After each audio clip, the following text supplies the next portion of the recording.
boa tarde.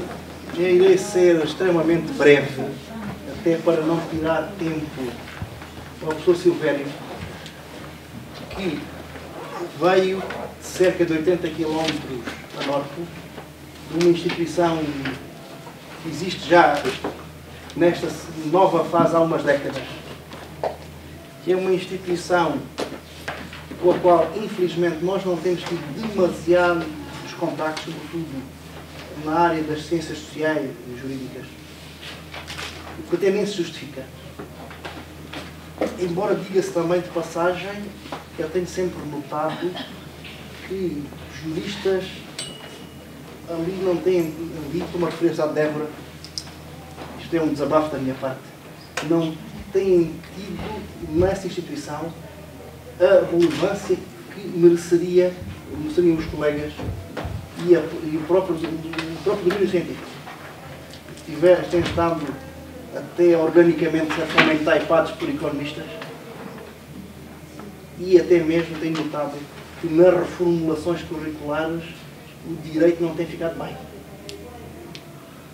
E aqui nós, também por razões políticas, que têm a ver com política académica, conseguimos fazer um pouco mais.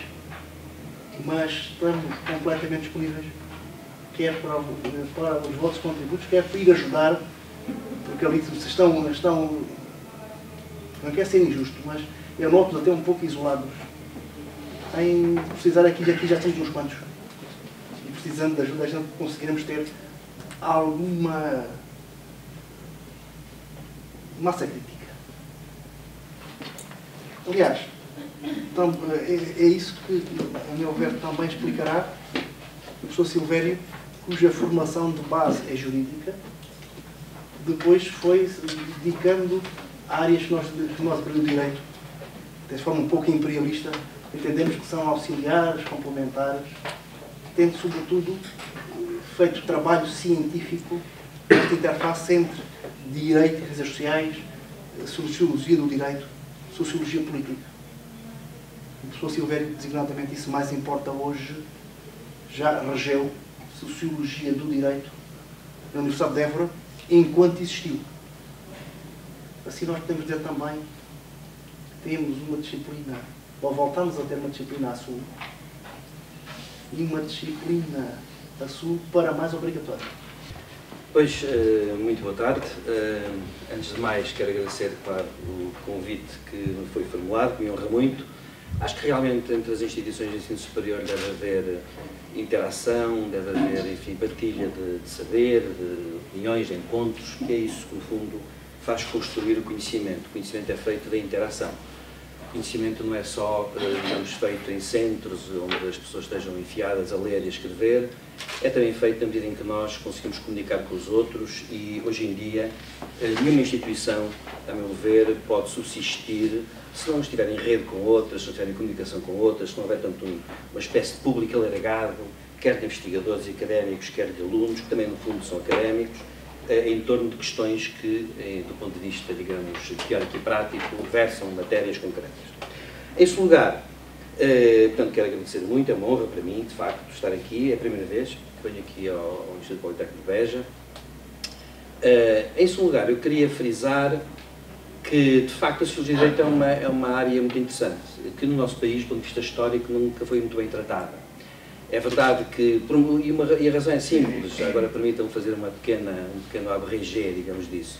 A razão é simples, é que a Sociologia do Direito era uma área que, no fundo, se confundiu, quando começou a ser ensinada, de algum modo, no nosso país, em termos de perspectiva, foi quando a República foi implantada e a Faculdade de Direito de Lisboa começou a ter um ensino, digamos, muito prático do ponto de vista epistémico e ligado, portanto, à Sociologia do Direito, mas do ponto de vista positivista. O Célebre Afonso Costa, por exemplo, foi professor da Faculdade de Direito de Lisboa, o que foi primeiro-ministro e republicano, mas precisamente ele contrariava a velha Faculdade de Coimbra, que era uma faculdade conservadora, católica, onde se dava o social direito natural.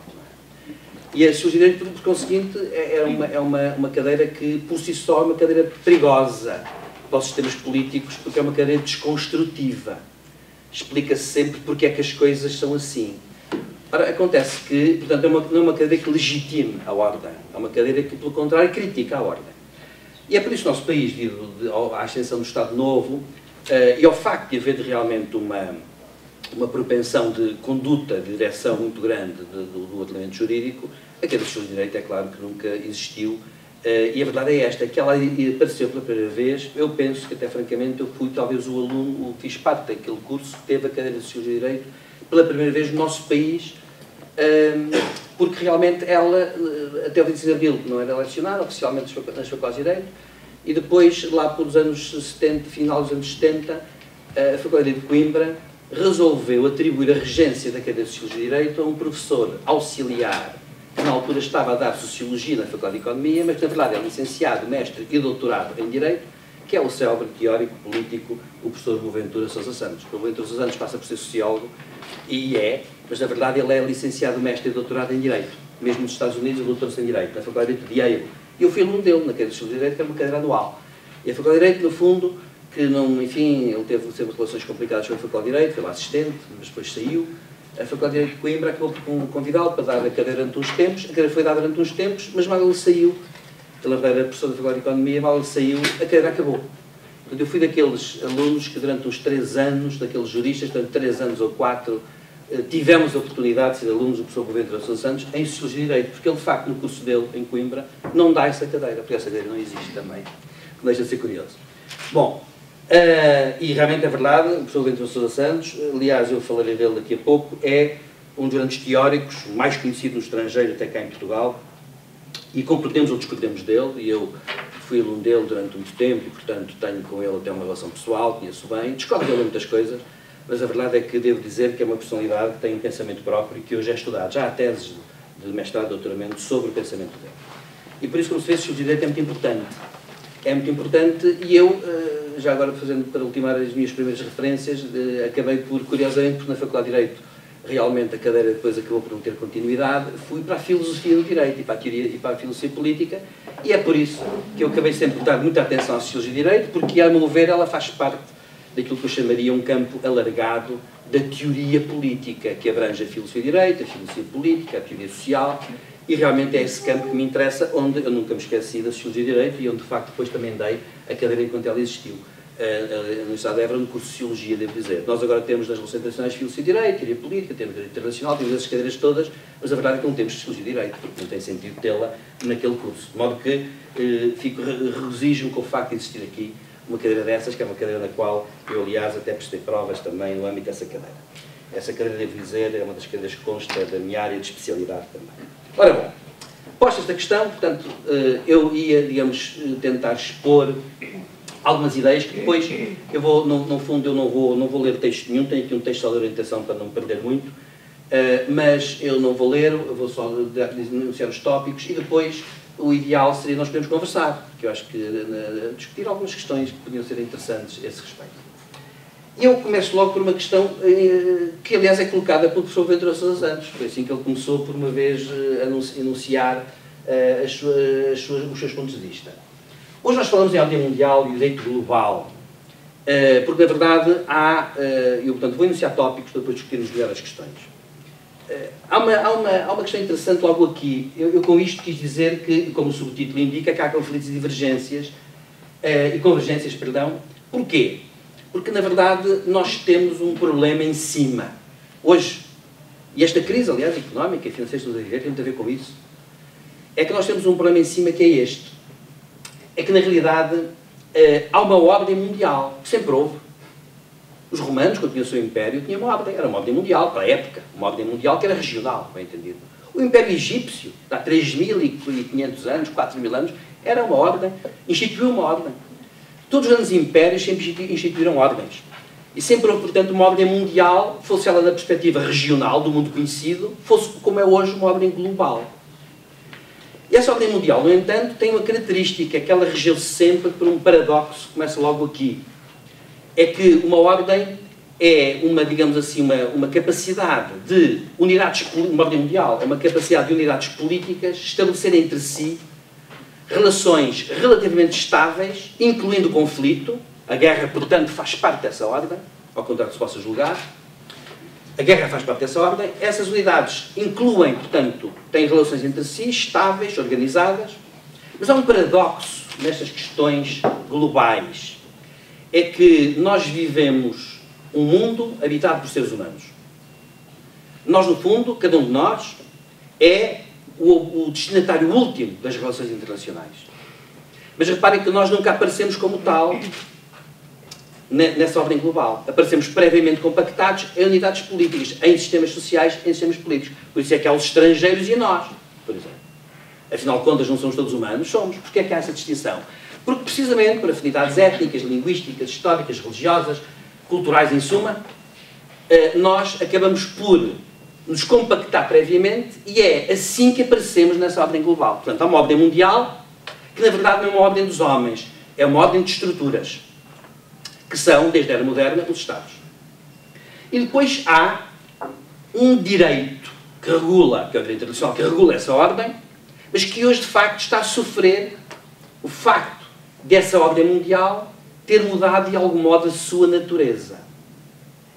E é por isso que eu pus aqui, digamos, o título é Ordem Mundial de Direito Global, porque, na verdade, nós hoje estamos num momento em que a ordem é mundial, na verdade, digamos, num processo de globalização, tende a ser global, e tende com isso a tentar arranjar um direito global que ainda não existe.